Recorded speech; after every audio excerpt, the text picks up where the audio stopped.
Hello, hello, hello. সবাইকে স্বাগতম আবার। তো এর আগের টিউটোরিয়ালে আমরা হচ্ছে প্রোডাক্ট ডট অল এর মাধ্যমে আমরা যেটা করেছিলাম সেটা হচ্ছে কি আমরা এখানে আ রিপ্রেজেন্ট আ রি আ রিপ্রেজেন্টেশন ফাংশনের কাজ দেখেছিলাম এবং সেখানে হচ্ছে কি আমরা এইভাবে করে প্রতিবার হচ্ছে আমরা যেটা করতেছিলাম সেটা হচ্ছে কি একটা করে আইটেম ক্রিয়েট করতেছিলাম।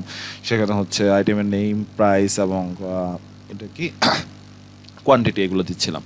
তো এইখানে ক্ষেত্রে ২-৩টা আইটেমের ক্ষেত্রে হয়তো ঠিক আছে এবং আপনি কিন্তু একাধিক আইটেমের ক্ষেত্রে মানে অনেক আইটেমের ক্ষেত্রে এটা আমার জন্য আসলে বিরক্তিকর হয়ে যাবে যে এতগুলো আইটেম বারবার আইটেম 1, আইটেম 2, আইটেম 3, আইটেম 4 এভাবে করে লিখে ফেলা একটু বিরক্তিকর কাজ হয়ে যাবে। তো আমরা যদি এই বিরক্তিকর কাজটা বাদ দিতে চাই তাহলে এমন কোনো সিস্টেম হয়তো তৈরি করতে হবে যে সিস্টেমে হচ্ছে কি যে আমরা ধরুন যে ফাইলটা হচ্ছে এই ডাটাগুলো হচ্ছে একটা সিএসভি ফাইলে থাকবে এবং সেই সিএসভি ফাইল থেকে সে অটোমেটিক্যালি রিড করে নিয়ে নিজে নিজে হচ্ছে আইটেম ক্রিয়েট করে নেবে। তাহলে এটা হলেই হচ্ছে আসলে সবচেয়ে ভালো হতো। এখন আইটেম ক্রিয়েট করতে গেলে আরেকটা ঝামেলা আছে, সেটা হচ্ছে আইটেমটা আমরা ক্রিয়েট করছি কখন, যে ইনস্ট্যান্স লেভেলে আসলে অথবা আইটেম বলছি একটা প্রোডাক্ট ক্রিয়েট করছি, অবজেক্ট ক্রিয়েট করছি, তখন কিন্তু আমরা এটা ইনস্ট্যান্স লেভেলে নট ক্লাস লেভেলে। তো ইনস্ট্যান্স লেভেল আমরা জানি যে ইনিট মেথডটা হচ্ছে কি যখন হচ্ছে আমরা অবজেক্ট ক্রিয়েট করি তখনই হচ্ছে এটা চালু হয়। সেই হিসাবে হচ্ছে কি নেম, প্রাইস, কোয়ান্টিটি এগুলো আমাকে দিতেই হচ্ছে। তাহলে এটা এক ধরনের প্রবলেম। তো সেই ক্ষেত্রে আমরা এটা সলিউশন করার জন্য হচ্ছে পাইথনের একটা সিস্টেম আছে, এটা হচ্ছে ক্লাস লেভেল মেথড। তো এর আগে যেই মেথডগুলো নিয়ে কাজ করেছিলাম টোটাল প্রাইস, নেট পেবল, এই জিনিসগুলো ছিল আমাদের হচ্ছে ইনস্ট্যান্স লেভেলে।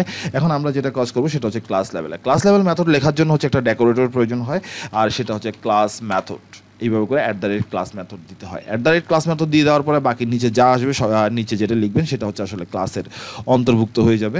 তো আমি এখানে একটা ডিফাইন দিলাম, এটা আমি দিলাম read_csv এবং সেখানে হচ্ছে আপাতত দেখেন আমি ব্র্যাকেট দেওয়ার সাথে সাথে আগেরগুলোতে কিন্তু সেলফ চলে আসলো, এটাতে কিন্তু আর সেলফ আসেনি, এখানে চলে এসেছে CLS।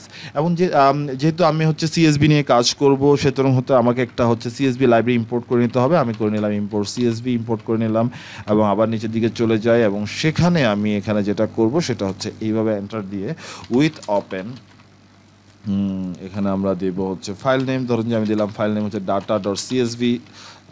তারপর হচ্ছে এটাকে আমরা ওপেন করব রিড অনলি মোডে, অ্যাজ ফাইল এফ দিয়ে দেই, তাহলে আর লাগছে না। তাহলে আমি রিডার নামে একটা ভেরিয়েবল নিচ্ছি। এগুলো নিয়ে আমি খুব বেশি বিস্তারিত আলোচনা করছি না, এটা যেহেতু পাইথনের বেসিক একটা বিষয়। সেখানে আমরা লিখলাম হচ্ছে csv.decreader এবং সেখানে ফার্স্ট টাইম দিলাম হচ্ছে ডিক্রিডার এবং সেটাকে রিড করবো হচ্ছে অ্যাপ হিসাবে, এবং এটা সাধারণত হচ্ছে এটা ডিকশনারি হিসাবে এবং সবগুলো ডিকশনারিকে যদি আমরা লিস্ট আকারে নিয়ে আসতে চাই তাহলে আইটেমস ইকুয়ালস টু হচ্ছে কি দেওয়া যায় এখানে রিডার লিস্ট এবং সেটাকে রিডার হিসাবে কনভার্ট করে নেবে। তাহলে হচ্ছে এই হচ্ছে আমার মোটামুটি হচ্ছে সিএসবি রিড করা হয়ে গেল। এবং সিএসবি রিড করা হয়ে গেলেও কিন্তু আমরা এখনও কিন্তু আমরা কিন্তু তৈরি করিনি।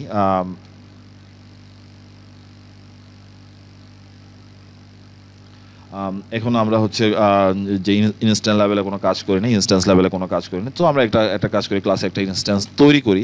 এখন ইনস্ট্যান্স তৈরি করার জন্য আমরা নর্মালি হচ্ছে ইনস্ট্যান্স তৈরি করি কিন্তু এইভাবে, আর তার আগে হচ্ছে আমাকে data.csv ফাইলটা তৈরি করে নিতে হবে। তো আমি এখানে একটা কাজ করি, নিউ ফাইল data.csv নিয়ে নিলাম। তাহলে হচ্ছে আমি যেভাবে অ্যাড করে নিলাম সেখানে প্রথমে থাকবে হচ্ছে নেম, এরপর থাকবে হচ্ছে প্রাইস, এরপরে থাকবে হচ্ছে নেম, প্রাইস, আরটা কি থাকবে কোয়ান্টিটি। তাহলে হচ্ছে নেম আমি জাস্ট এখান থেকেই কপি করে নিচ্ছি, সরাসরি কপি এবং এখানে পেস্ট করে দিলাম। তারপর হচ্ছে ল্যাপটপ, এখান থেকে করে এখানে পেস্ট করে দিলাম।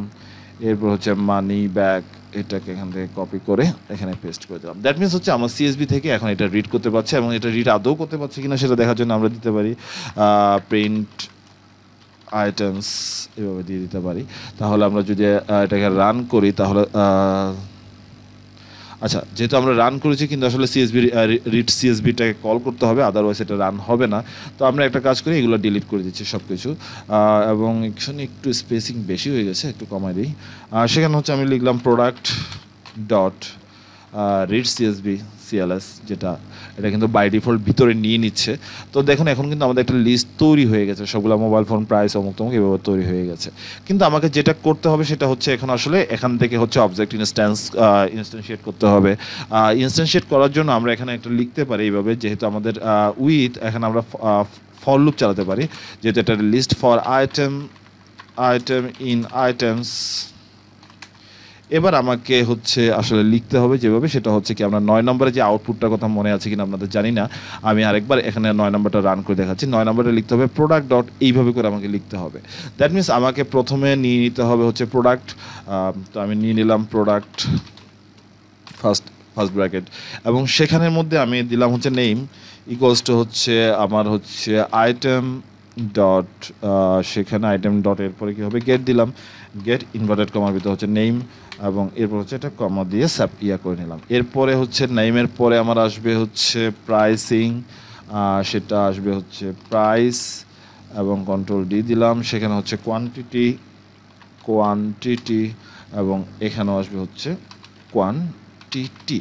তাহলে হচ্ছে কি আমার এটা এখন কিন্তু হচ্ছে কি আমার এটা আসলে মেথডটা ক্লাস লেভেল হলো, এবং মেথডটা ক্লাস লেভেল হওয়ার পরে এবং প্রতিবার যখন ক্লাস রান করবে তখন হচ্ছে এই ধরনের একটা ইনস্ট্যান্স ক্রিয়েট করে নেবে। তার দ্যাট মিনস আমার কাজটা অনেকটুকু এগিয়ে গেল। তো আমরা একটু দেখি যে আসলে এটা পারফেক্টলি কাজ করছে কিনা। আমি যদি রান দেই, সরি, এটা হচ্ছে এখানে দেখা যাচ্ছে greater than equals to is not supported instance of initial. আচ্ছা, আমরা যখন পাইথনে যখন আমরা কোনো কিছু কাজ করছি তখন হচ্ছে সিএসবি থেকে যখন রিড করছি তখন এইটাকে সে স্ট্রিং বানিয়ে ফেলছে।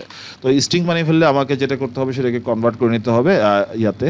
আর এটা হচ্ছে instance type error supported between instance আর কোয়ান্টিটির ক্ষেত্রেও সেম জিনিস করতে হবে, আইএনটি। এখন দেখুন পারফেক্টলি আসছে। আমি এখানে একটা কাজ করি, প্রিন্ট আইটেমটা মুছে দিই, তাহলে হচ্ছে আপনাদের বুঝতে আরও সুবিধা হবে। এবং এখন দেখুন আমরা যখন করছি যে রিড সিএসবি দিয়ে প্রোডাক্ট অল দিচ্ছি, যেটা 9 নম্বরে আউটপুট আসছিল আমরা এবার ম্যানুয়ালি ক্রিয়েট করার পরে, এবং 10 নম্বরে আউটপুটটাও কিন্তু একই আসছে। অর্থাৎ আমাদের এখন মোটামুটি হচ্ছে কি 10 নম্বরে আমাদের মোটামুটি একই কাজগুলো করা শেষ। এটাকে একটু ব্র্যাকেট একটা কমাই দিতে পারি, তাহলে হচ্ছে কি দেখুন মোটামুটি হচ্ছে কি আমাদের যে কাজটা আমরা আসলে ফর লুপ দিয়ে করছিলাম, দিয়ে করছিলাম, যে প্রতিটা আইটেম আলাদা আলাদা করে করছিলাম, সেটা হচ্ছে কি আমি চাইলে এখন সিএসবি থেকে রিড করে নিতে পারি। এবং সিএসবিটা রিডটা আমরা কেন এখানে করলাম না, কেন হচ্ছে এটা ক্লাস মেথড দিলাম, কারণ হচ্ছে ক্লাস মেথড দিলে হচ্ছে এটা ইনিশিয়ালাইজেশনের পরেই কাজ করবে, অর্থাৎ ইনিট মেথডের পরেই কাজ করবে। আসলে যেহেতু আমার ইনিট মেথডের পরে কাজ করবে, কিন্তু এটা আমার আসলে দরকার ক্লাস লেভেলে, ইনিট ফাংশন তৈরি হওয়ার আগেই এটা আমার দরকার। সেজন্য হচ্ছে আমরা এখানে দিলাম ক্লাস মেথড, এবং ক্লাস মেথডের ক্ষেত্রে হচ্ছে বাকি সব সেম, শুধুমাত্র এখানে সেলফের জায়গায় চলে যাবে ক্লাস বা সিএলএস, এরপরে বাকি সমস্ত কাজই একই। তো আশা করছি আমরা ক্লাস লেভেল অ্যাট্রিবিউটের পাশাপাশি হচ্ছে ক্লাস লেভেল মেথড নিয়ে বেশ কিছু মোটামুটি বুঝে ফেলছি আমরা অনেক কিছু। এইভাবে করে আমরা ক্লাস তৈরি করে নিতে পারি। এরপরের ইয়াতে আমরা হয়তো আরও একটু অ্যাডভান্স বিষয় দেখব, এবং নিজেরা এইগুলো অবশ্যই দেখে দেখে প্র্যাকটিস করে নেবেন। আশা করছি দেখা হবে পরের ভিডিওতে।